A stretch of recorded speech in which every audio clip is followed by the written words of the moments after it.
لحد دلوقتي وكل ما بفتكر اللي حصلي قلبي بيتقبض. مش عارفة أصدق ولا أكذب. هل ده كان مجرد وهم ولا حقيقة أنا عشتها بكل تفاصيلها؟ أنا هحكي لكم كل كلمة زي ما حصلت بالظبط، وانتوا اللي تحكموا. أنا اسمي مريم، وكنت زي أي ست طبيعية.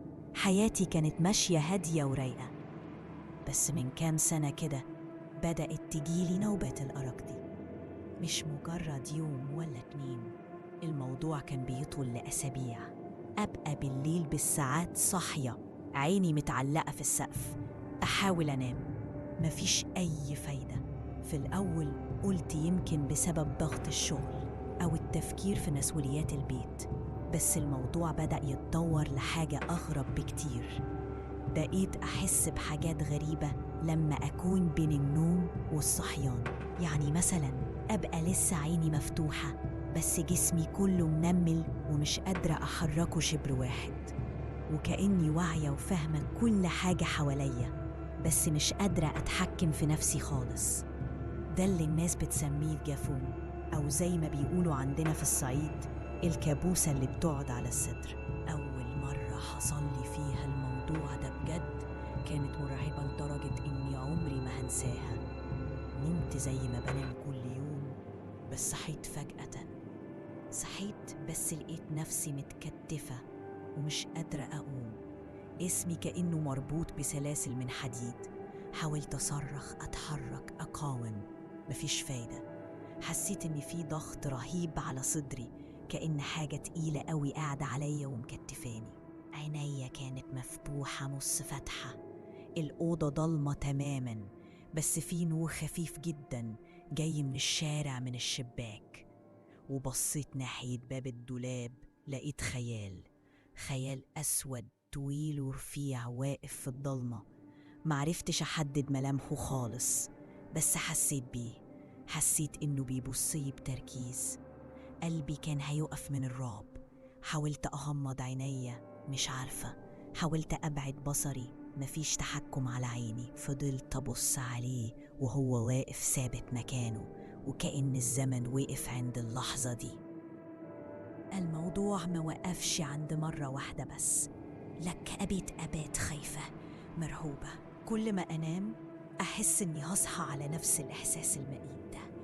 والكيان ده، الخيال الأسود ده، بقى يظهر كل مرة كان واقف عند شباك الأوضة بيبص من بره، مرة كان واقف على طابورة السرير بيبصلي من فوق، ومرة، ودي كانت الأسوأ في كل مرة، كان قاعد على صدري، حاسة بتقل رهيب وبأنفاس برد على وشي، وأنا مش قادرة أعمل أي حاجة غير إني أتمنى الموت. في مرة من المرات سمعته بوضوح.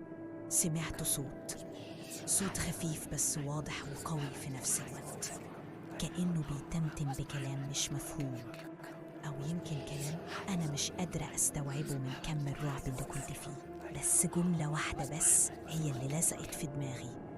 حسيت إنها اتقالت بصوت عميق وبارد ومخيف: مش هتعرفي تهربي.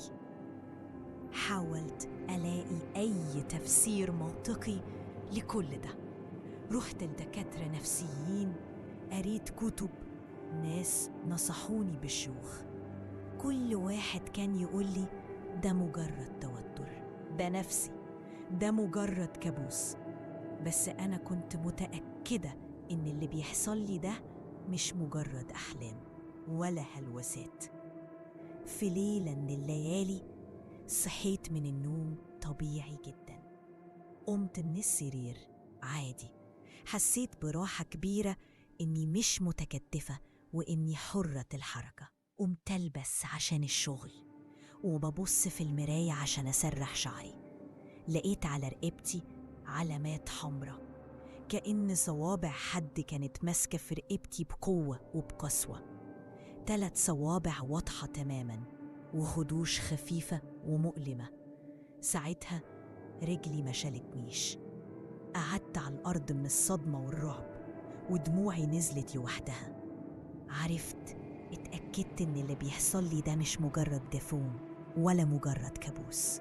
ده كان حقيقي وموجود معايا. من يومها وأنا عايشة في رعب دائم، بخاف أنام، بخاف أغمض عيني في أي ضلمة. كل ضلمة بتفكرني بيه وبشكله، كل إحساس بالخضر أو التنميل في جسمي بيرجع لي كل اللي حصل بكل تفاصيله. أنا دلوقتي ما بقتش عارفة أنام في الضلمة خالص، لازم النور يبقى مفتوح أو على الأقل ضوء خافت زي نور الأباجورة.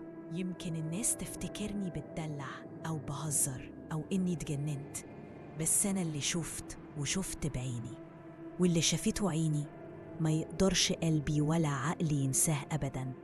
ولسه لحد دلوقتي أوقات بحس بنفس الضغط ده ونفس الإحساس إنه موجود في الأوضة معايا، حتى لو نورها مفتوح على آخره. أهو يمكن هو بيسمعني دلوقتي. ما كنتش أتخيل إني هشارككم حاجة بالصعوبة دي، بس يمكن أكون محتاجة أعرف إني مش لوحدي. لو تجربتي دي لمست فيكم أي حاجة أو لو عندكم نصيحة، ياريت تشاركوني بيها في الكومنتات. كل كلمة منكم هتفرق معايا. ولو القصة دي عجبتكم وحابين تسمعوا حكايات تانية، ما تنسوش تعملوا لايك وتشتركوا في القناة.